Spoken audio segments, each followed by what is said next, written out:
안녕하세요. 나긋나긋 뉴스입니다. 파산 탕감 절차는 어떻게 되나? 지난달 말 1,200개소가 넘는 피자헛과 380개소에 달하는 햄버거 전문점 웬디스를 가맹점으로 두고 있는 미국 외식업계의 거물 NPC 인터내셔널이 파산 절차에 들어갔다고 합니다.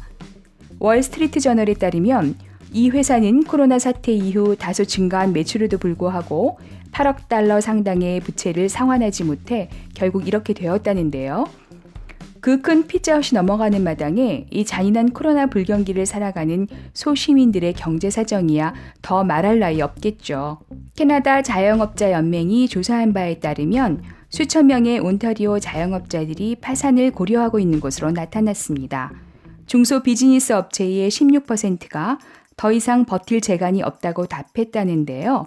연맹 관계자는 대부분 업체들이 적어도 3개월 이상 수입이 전혀 없었다. 당장 경제활동을 시작하지 못하면 모두 문을 닫게 될 것이라고 우려했다고 합니다. 코로나19 사태 이후 파산을 고려하는 사례는 경제적 위기에 내몰린 한인 자영업자 중에서도 어렵지 않게 찾아볼 수 있습니다.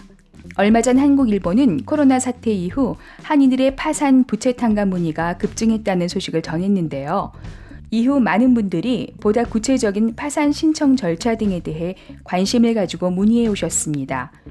좀 더 추가적인 정보를 알려드리자면 먼저 파산 신청하면 그동안의 빚이 다 없어지는 줄 아는 분들이 많은데 그렇게 간단하지 않다고 합니다. 실제 빚이 탕감되는 것은 정부가 지정한 부채관리인에 의해 결정되는 복권 절차를 통해서라고 합니다. 파산을 신청한 후 9개월 동안 신청자의 수입과 지출, 재산 이동 등에 관한 까다로운 조사가 이루어지는데요.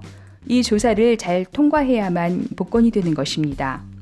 만약 최종 복권이 안 된다면 파산을 해도 채무는 그대로 유지된다고 합니다. 부채 탕감을 받으려면 45일이 걸리는데요. 이 기간 동안 50% 이상의 채권자가 빚 탕감에 동의하면 채무자는 정부의 승인하에 부채의 일부만 갚으면 된다고 합니다. 가령 10만 달러의 부채를 진 채무자가 70%의 빚을 탕감받았을 경우 3만 달러를 최대 5년에 걸쳐 매월 분할 상환하는 식이죠.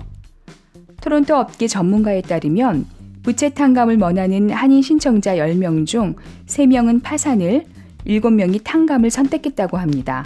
2017년 이후 파산을 신청한 한인은 매년 200명 정도로 부채의 90% 이상이 비즈니스 실패로 발생하고 은행 빚과 세금이 대부분을 차지한다네요.